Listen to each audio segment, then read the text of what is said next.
What's up, fight freaks, and welcome back. I'm the Combat Remix, bringing you the MMA Fix you're searching for if you're a diehard fan. Probably not somebody who thinks that a flying triangle is something like this. Yeah, I don't even know what the hell that is. I'm going to be giving you my UFC 251 predictions, so let's get to it. Come on, damn it, cue the music.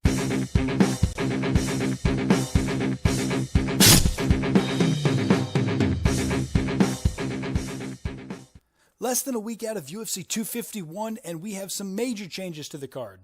Now, it's extremely unfortunate that Gilbert Burns tests positive for COVID-19. He is pulled from the main event slot, and now, right when we think that the co-main event might get the promotion to the main event slot, we find a replacement fighter who ends up being the original opponent slotted to fight Kamaru Usman in Jorge Masvidal.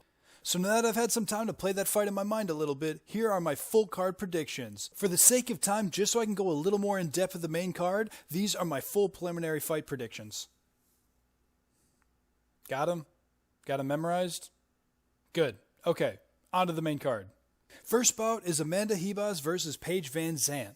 Now, Vanzant certainly has her fair share of haters. They like to downplay her skill level because, perhaps she was given a lot of favoritism in matchmaking in her early days in the UFC, and they really tried to push her promotion above other female fighters.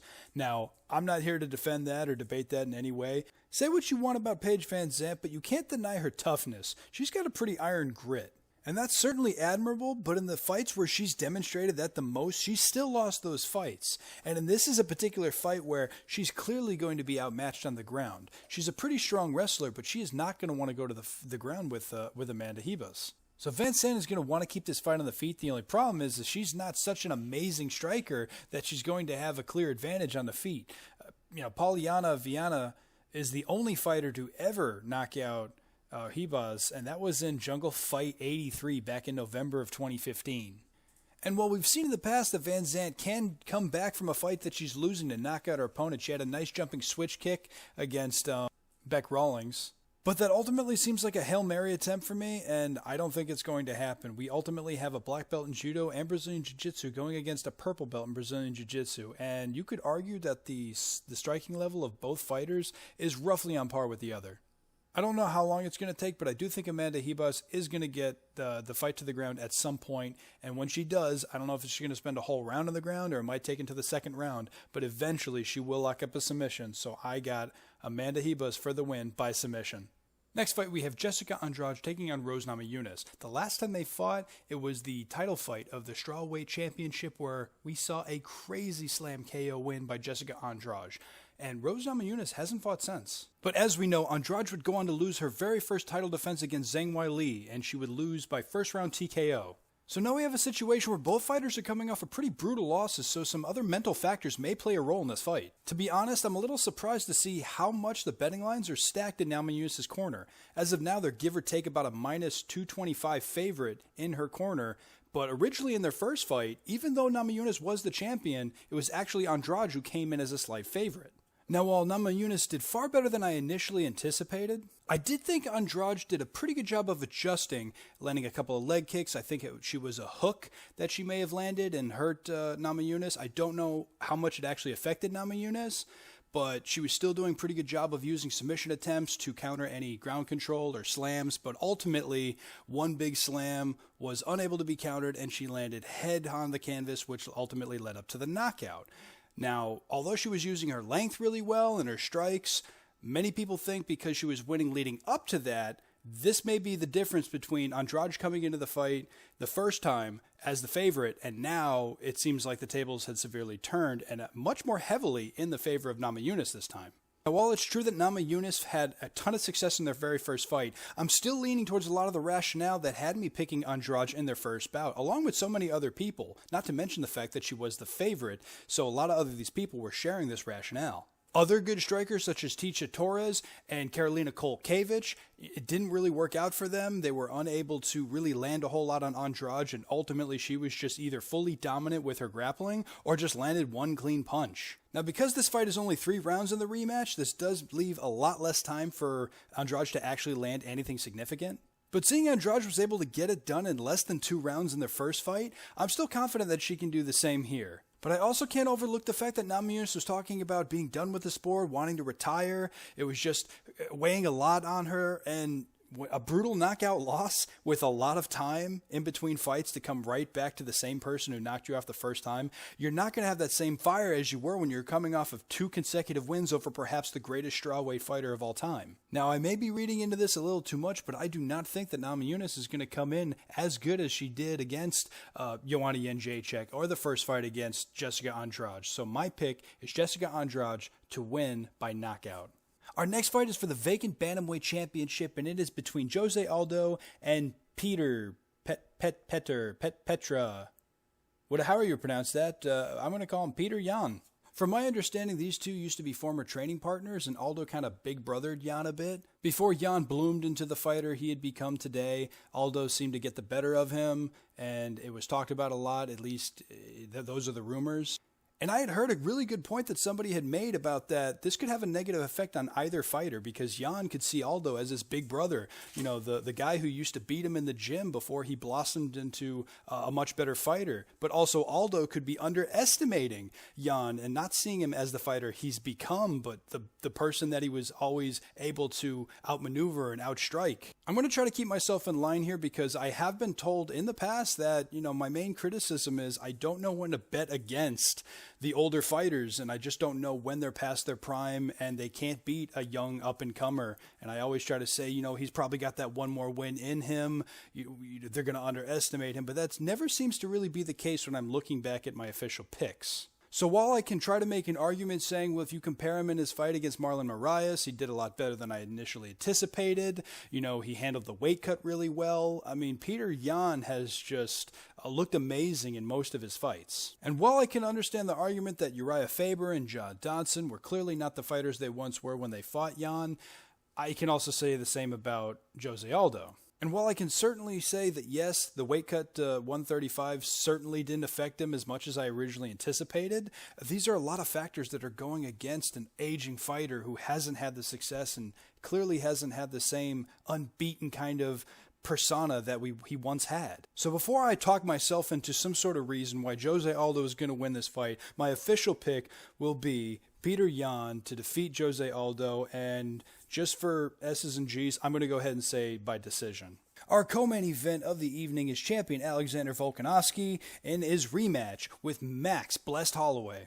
Volkanovski shocked so many people, including myself, when he beat Max Holloway, who many thought was in the peak of his career. He had beat Jose Aldo twice, 2 consecutive fights, Brian Ortega, Frankie Edgar, and even though he lost to Dustin Poirier to try to be a 2-weight champion, that fight was a lot closer than a lot of people make it out to seem. I don't care what you say, you can't convince me otherwise. I've seen that fight. Volkanovski did a really good job of throwing off Max Holloway's timing. He used a lot of leg kicks, which seemed to play a big factor in his victory. And although Holloway did a pretty good job of eventually adjusting, it was a little too late, where many think that he won maybe the last 2 rounds, making it a clear 3-2 for Volkanovski. Now, I know a lot of people say, all 5 rounds or possibly 4-1 went to Volkanovski. I don't agree with that, but I mean, ultimately it's really what it's going to come down to the judges and how you can sway them. So unless if we think one man is going to finish the other, the ultimate question comes down to, can the certain adjustments be made to sway the judges to give those rounds to Holloway? And while it's easy to say that, well, Volkanovski's now coming into this fight as the champion, he's the clear favorite, perhaps he can put together a similar game plan, it's going to be a lot harder to effectively throw off Holloway's timing yet again in this rematch. Holloway has expressed that, he was doing a lot of interviews, he was seeming worn out. Even before the Brian Ortega fight, something clearly was going on with him. I think he just needed some time to really rest. He's still probably the best fighter in both stances. Even Luke Thomas said as much. And if you want to debate against Luke Thomas, you be my guest. I'm not going to get in a debate with that guy. You still a man, Luke. But if Holloway had taken a lot of damage in that fight, I would clearly start to say, you know what, perhaps he's past his prime. He's certainly going downhill. He's not going to come back out as aggressive. Maybe he just can't take a punch.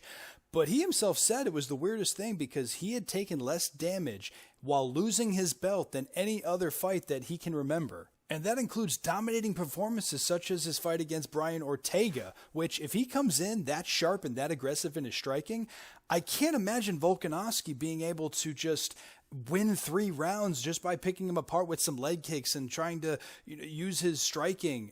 I just don't see that happening in a perfect world where Max Holloway is coming in healthy. Now, the last thing I'll mention is the fact that people are talking about Max Holloway not really be able to getting the proper training because it was so bad with the whole COVID situation in Hawaii that if you were caught in a gym, you could be arrested. He wasn't really training with his coaches. He said he was training over the Zoom app. And I don't know if that means he was hitting a bag or I don't know what drills he possibly could have been doing, but that is concerning. Now, while Holloway hasn't been in enough rematches to really take a large poll, but in his rematches with Dustin Poirier and Jose Aldo, it seemed like he did far better in both those fights than initially did. Now, obviously, the Poirier fight was so many years in advance that we probably can't even suggest that one, but certainly the Jose Aldo fight.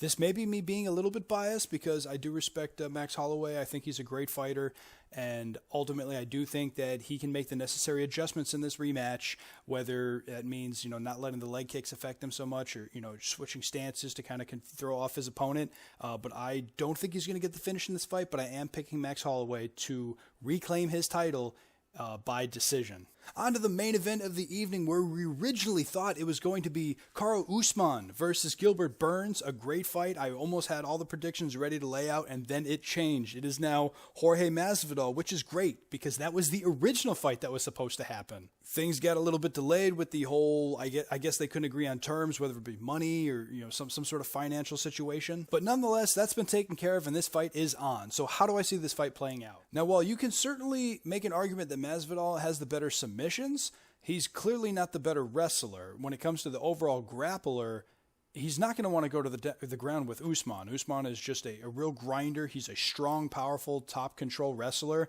And I don't think that Masvidal is going to be pulling, a triangle or some sort of arm triangle from the bottom or anything like that. Certainly not an arm bar. It could happen, but that is not the game plan that Masvidal needs to have. Even Usman, if he was being honest, would say that Masvidal is clearly the better technical striker. We can certainly debate on who has more power because we know for a fact that Usman can crack. And I honestly don't think that Masvidal is going to avoid being taken down for all 5 rounds. At some point, Usman will get the takedown, or at least, I would actually say that that's guaranteed that he will get at least one takedown, if not multiple takedowns on Masvidal. The only thing is, there's 5 rounds. So no matter which way I turn it, it comes down to either Usman, in my mind, will win a decision, or Masvidal is going to stop him before the fight reaches the full 5 rounds. And I'm going to repeat a quote that I heard earlier this week that I completely agree with, and it's, "My mind is telling me Usman, but my gut is telling me Masvidal." I was initially concerned because 1 week's notice is not really the greatest thing that Masvidal could be doing, but many people have been saying, well, yes, he wasn't anticipating to fight, but he had been training. He was certainly training hard before that. And since his move back up to welterweight, I really don't see cardio or conditioning being an issue for him. Furthermore, I like his chances ever since his extremely aggressive style. He's been able to knock out Darren Till, absolutely obliterate another strong wrestler in Ben Askren. And while actually the doctor officially stopped the fight between him and Nate Diaz, he was actually battering him from pillar to post before they stopped that fight. He dropped him with, head kicks, numerous body shots, and the body shot I think is going to be a huge key against Usman because as he's going in for takedowns, if he can connect and just beat up that body over the course of 5 rounds, I do think Masvidal will be able to stop Usman. I can absolutely picture a fight scenario playing out where Usman takes every possible shot that Masvidal throws at him, and it's not going to finish him. He takes it and just keeps going, and he can grind this fight out to a decision win. However, my mind, like I said, my mind is telling me Usman, but my gut is telling me Masvidal. So I'm picking Jorge Masvidal to defeat Karo Usman by TKO, possibly flat-out knockout. And he will become the new UFC welterweight champion. But let me know your picks in the comments if you disagree or agree with maybe an asterisk. But also let me know any MMA top 10 videos you'd like me to do, any super fight matchups you want me to break down. I have my other contacts in the description below, so feel free to reach out. Hope you enjoyed the video. This is the Combat Remix signing out, but I'll be back to bring you your MMA fix.